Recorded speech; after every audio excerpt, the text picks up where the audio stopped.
Hi and welcome everyone. So I hope यार आप लोग ये सारे वीडियोस बहुत ध्यान से देख रहे होगे और काफ़ी कुछ सीखने को आप लोगों को मिल रहा होगा।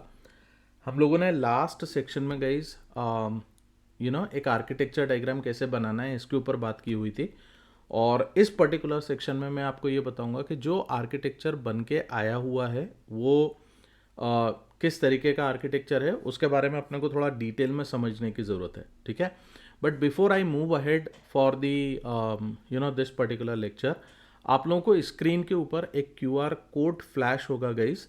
आप उसको स्कैन करके इस वीडियो को यहीं पे पॉज करके आप उसको स्कैन करके आप कम्युनिटी को ज्वाइन कर सकते हो, राइट। दूसरा, अगर आप चाहो तो आप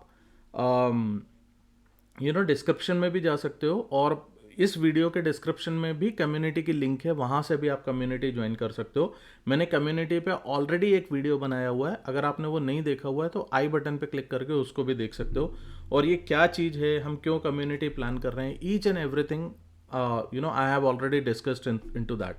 तो आप एक बार उसको देख लो गाइस, एंड फिर हम लोग यहाँ पे से आगे बढ़ते हैं और इसको अपन समझने की कोशिश करते हैं कि जो प्रोजेक्ट आर्किटेक्चर बना हुआ है वो किस तरीके का है और इसका बेसिकली क्या काम है, ठीक है। चलो, so let us go ahead guys and let us try to understand this particular thing. तो देखो, ये हमारा लास्ट सेक्शन में एक प्रोजेक्ट आर्किटेक्चर इस तरीके से बना हुआ था। अगर आप लोगों ने लास्ट वीडियो नहीं देखा हुआ है गाइस कि हमने कैसे ये प्रोजेक्ट आर्किटेक्चर बनाया हुआ है, तो प्लीज़ आप लास्ट वीडियो ज़रूर देखो, वो बहुत इन्फॉर्मेटिव है, जिससे आप एक प्रॉम्प्ट के थ्रू इस तरीके का आर्किटेक्चर आप डिज़ाइन कर सकते हो, ठीक है, प्रोजेक्ट के लिए। चलिए आगे बढ़ते हैं और समझते हैं। तो यहाँ पे देखो गाइस, अलग अलग कुछ सेक्शंस हैं जिनके बारे में मैं धीरे धीरे आपको थोड़ा डिटेल में बताना शुरू करूँगा। बट मैं अभी यहाँ पे आपको सिर्फ सेक्शंस दिखा दे रहा हूँ ताकि आप वो सेक्शंस को ध्यान से देख लो एंड हम सब्सिक्वेंटली नेक्स्ट स्लाइड्स के अंदर हम इन चीज़ों को समझेंगे। तो यहाँ पे देखो गाइज, एक सेक्शन मेरे पास में है जिसमें मैं यहाँ पे यूजर्स दिखा रहा हूँ, जिसमें फोटोग्राफर्स, कस्टमर्स एंड एडमिन है। देन अगर आप यहाँ पे अंदर आओगे तो आपको दिखेगा कि यार ये स्प्रिंग बूट एमवीसी कंट्रोलर है। एंड यहाँ पे हमारे पास में स्प्रिंग सिक्योरिटी दिख रहा है। स्प्रिंग सिक्योरिटी में हमने अलग अलग एलिमेंट्स हैं हमारे पास, जैसे ऑथेंटिकेशन है, रोल बेस्ड एक्सेस है, देन यहाँ पे बिक्रिप्ट है, ओऑथ 2 है। ये क्या चीज़ें हैं मैं इसके बारे में बात करूंगा guys. Then this is what the service layer, जिसमें हमारे पास अलग अलग मॉड्यूल्स होंगे, जैसे कार्ट मैनेजमेंट है, ऑर्डर मैनेजमेंट है, पेमेंट है, एसेट है, टैग है, कैटेगरी है, यूज़र है, रिपोर्ट है, काफ़ी सारी चीज़ें इसके अंदर आएंगी। तो ये सारे मैनेजमेंट जो हैं वो बेसिकली एक हमारी सर्विस लेयर है, सर्विस के अंदर इसको पूरा मैनेज किया जाएगा। देन आपके पास जेपीए है। जेपीए का काम होगा बेसिकली जो भी CRUD ऑपरेशंस होते हैं वो आप MySQL के अंदर इंप्लीमेंट करेंगे। एंड देन फाइनली आपके पास यहाँ पे आपका एक टेलविंड CSS और थाइमलीफ का एक कॉम्बिनेशन मिलेगा जो आपका बेसिकली व्यू क्रिएट करने का काम करता है। तो इससे जो व्यू आपका क्रिएट होगा गाइज, इसको आप यूज़र को बेसिकली दिखाने वाले हैं। एंड यहाँ पे आप देखिए, यहाँ पे क्लाउडिनरी क्लाउड है जिसके ऊपर हम एसेट्स को अपलोड करने का काम करेंगे। राजोर पे है जिसके थ्रू पेमेंट इंटीग्रेशन होगा मेरा पेमेंट सर्विस के साथ में। एंड फाइनली इस एप्लीकेशन को पूरा उठा के हम लोग डिप्लॉय करेंगे AWS सर्वर पे, ठीक है। अब ये कैसे ये सारी चीज़ें होंगी, धीरे धीरे सब कुछ आगे आपको देखने को मिलेगा। बट एक आर्किटेक्चर डायग्राम क्या होता है, कैसे काम करता है, इसको समझना बहुत ज़रूरी था। चलो अपन नेक्स्ट स्लाइड पे चलते हैं और वहाँ से एक एक करके सारी चीज़ों को थोड़ा सा डिटेल में समझते हैं। देखिए, अब ये जो सेक्शन है जिसको मैं यूज़र वाला पार्ट बोल रहा हूँ गाइस, यहाँ पे ये बेसिकली इसमें मैंने आपको दिखाया कि 3 तरीके के यूज़र्स मेरे पास हैं। फोटोग्राफर है, कस्टमर है और एडमिन है। और इन तीनों के लिए हमारी फोटो हब एप्लीकेशन के अंदर एक ही लॉगिन स्क्रीन होगी गाइस, जहाँ से ये पर्टिकुलर यूज़र्स इसके अंदर लॉगिन करेंगे। अब जब ये लॉगिन करेंगे तो सबसे पहले जो रिक्वेस्ट है वो हमारी लैंड होती है कंट्रोलर के ऊपर। बट कंट्रोलर पे लैंड होने के पहले इसको हम लेके जाते हैं स्प्रिंग सिक्योरिटी के अंदर गाइस, जहाँ पे हम ऑथेंटिकेशन एंड ऑथराइजेशन को चेक करते हैं। और यहाँ पे जो हम ऑथेंटिकेशन ऑथराइजेशन इंप्लीमेंट करेंगे अपनी एप्लीकेशन में, वो 2 तरीके से होने वाला है। एक मैं करूँगा बिक्रिप्ट के थ्रू और एक मैं करने वाला हूँ OAuth 2, ठीक है। मतलब गूगल ऑथेंटिकेशन भी मैं आपको सिखाऊंगा कैसे करना है। तो यहाँ पे से देखिए, बेसिकली यहाँ पे 2 चीज़ें चेक की जाती हैं, एक ऑथेंटिकेशन, एक ऑथराइजेशन। ऑथेंटिकेशन का मतलब ये है कि आपकी क्रेडिबिलिटी, क्रेडेंशियल्स चेक किए जाते हैं। एंड ऑथराइजेशन का मतलब ये होता है कि यार आपको किस चीज़ की परमिशन है, आप क्या कर सकते हो। जैसे फॉर एग्जांपल, फोटोग्राफर जो है वो फोटोज़ को अपलोड कर सकता है, अर्निंग्स को ट्रैक कर सकता है, कस्टमर जो है वो ब्राउज कर सकता है, एसेट्स को बाय कर सकता है, डाउनलोड कर सकता है। एडमिन जो है उसके पास में अप्रूव एसेट्स को अप्रूव करना, यूज़र्स को मैनेज करना, रिपोर्ट्स को चेक करना, ये सारे काम बेसिकली एडमिन यूज़र को दिए जाते हैं, ठीक है। तो ये मैं ऑथराइजेशन के बारे में बात कर रहा हूँ और ये चीज़ हम अचीव करने वाले हैं स्प्रिंग सिक्योरिटी के थ्रू। चलिए आगे बढ़ते हैं और यहाँ से अपन समझते हैं एमवीसी कंट्रोलर। एक बार आपका यूज़र ऑथेंटिकेट हो गया, देन आपकी जो रिक्वेस्ट है वो कंट्रोलर पे आती है। अब कंट्रोलर किस तरीके से काम करता है? कंट्रोलर काम करता है गाइज हमारा यूआरएल पैटर्न्स पे। तो जैसे फॉर एग्जांपल आपके पास लॉगिन है, अपलोड एसेट है, चेकआउट है, एडमिन रिपोर्ट है, तो ये जो यूआरएल हैं, इन यूआरएल के बेसिस पे एक पर्टिकुलर कंट्रोलर के मेथड्स को मैप किया जाता है और ये मेथड्स जो हैं वो आगे बेसिकली हमारे काम करते हैं। तो कंट्रोलर्स के जो इंटरनल आप काम देखोगे तो वो HTTP रिक्वेस्ट को एक्सेप्ट करता है, इनपुट्स को वैलिडेट करता है और रिक्वेस्ट को फॉरवर्ड करता है सर्विस लेयर पे। तो हमारे जो भी कंट्रोलर्स होते हैं गाइस, उनको ये बोला जाता है कि आपके कंट्रोलर्स ज़्यादा हैवी नहीं होना चाहिए, लाइट वेट कंट्रोलर्स होना चाहिए, बहुत लॉजिकल काम इसमें कम करना चाहिए। तो जो भी आप लॉजिकल काम करेंगे वो बिजनेस सर्विस के अंदर करेंगे, बिजनेस लॉजिक जो आप इंप्लीमेंट करते हो वो सर्विस लेयर पे करते हो। तो हम यहाँ पे इस सर्विस लेयर के ऊपर सारा काम करने वाले हैं, ठीक है।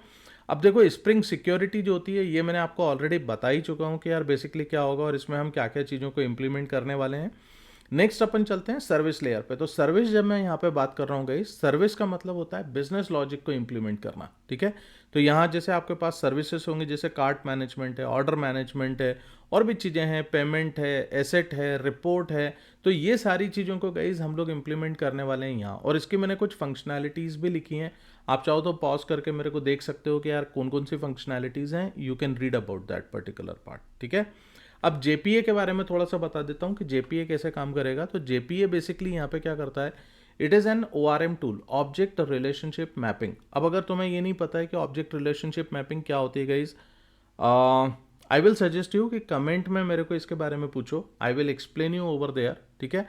एंड अगर हो सकता है कि कम्युनिटी में काफ़ी सारे लोग ज्वाइन करेंगे तो वो भी तुम्हारे को इसका आंसर दे सकते हैं कि यार इसका मतलब क्या है। बट नहीं आता है तो no problem, just give me the heads up into that, I will explain it to you later, ठीक है।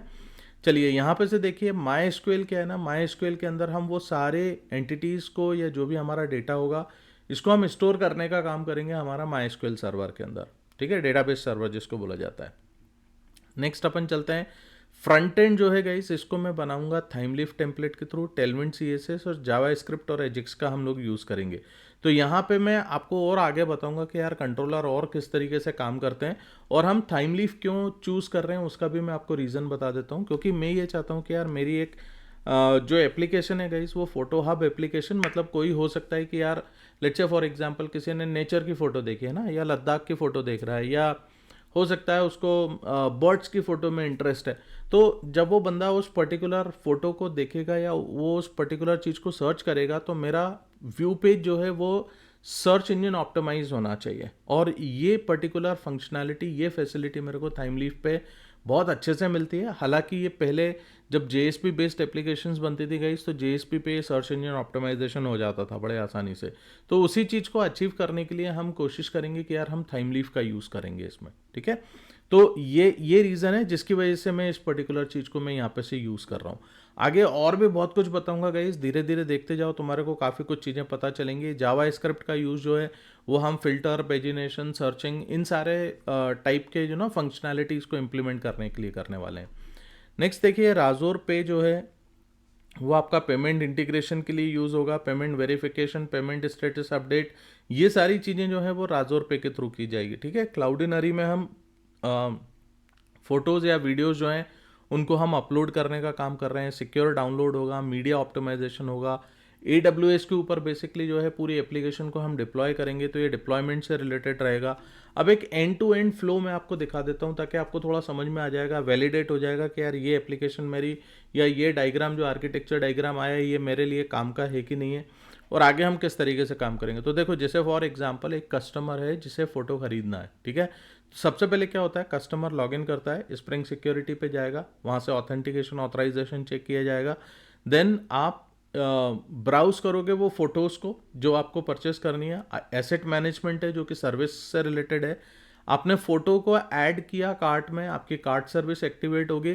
देन आप चेकआउट कर रहे हो तो आपकी ऑर्डर सर्विस होगी। देन आप पेमेंट इनिशिएट कर रहे हो तो राजोर पे आपका इंटीग्रेशन काम आएगा। पेमेंट सर्विस कॉल बैक जो है वो पेमेंट सर्विस पे जाएगा। देन ऑर्डर स्टोर करने के लिए मेरे को MySQL लगेगा एंड फोटो डाउनलोड करने के लिए क्लाउडिनरी से आपका डेटा आएगा, राइट। तो देखो ये जो चीज़ मैंने आपको बताई है ये एक बेसिकली एक यूज़ केस होता है, ऐसे बहुत सारे यूज़ केसेस बनते हैं गाइस। तो इस तरीके से आप देख सकते हो कि यार ये पूरी एप्लीकेशन का जो फ्लो है, ये डायग्राम जो है वो बहुत प्रॉपर तरीके का है। इस वीडियो को बहुत ध्यान से देखो गाइस, समझो इसको। आगे मैं ER डायग्राम के बारे में मैं आपको नेक्स्ट वीडियो में बताऊंगा। And ER diagram, trust me, it's a very very important topic guys which you should not miss, because lot of people they do not understand कि यार टेबल्स के बीच में मैपिंग किस तरीके से की जाती है, ठीक है। तो ये बहुत इंपॉर्टेंट टॉपिक होने वाला है, इसको ज़रूर देखना। और अभी तक अगर कम्युनिटी ज्वाइन नहीं करी है तो वापस से मैं फ्लैश करता हूँ ये QR कोड आपका स्क्रीन के ऊपर, आप इसको स्कैन करो और कम्युनिटी को ज्वाइन करो guys. Community is very very important for you guys, है ना। आगे आपको समझ में आएगा मैं क्यों बात कर रहा हूँ। एंड अभी तक अगर तुमने चैनल को सब्सक्राइब नहीं किया गाइस तो फटाफट से सब्सक्राइब कर लो, वीडियो को लाइक किया करो और इसको शेयर भी किया करो आगे, ठीक है। चलो अपन नेक्स्ट वीडियो में मिलते हैं और वहाँ पे हम लोग काफ़ी सारी नई चीज़ों को सीखने की कोशिश करेंगे। Thank you very much.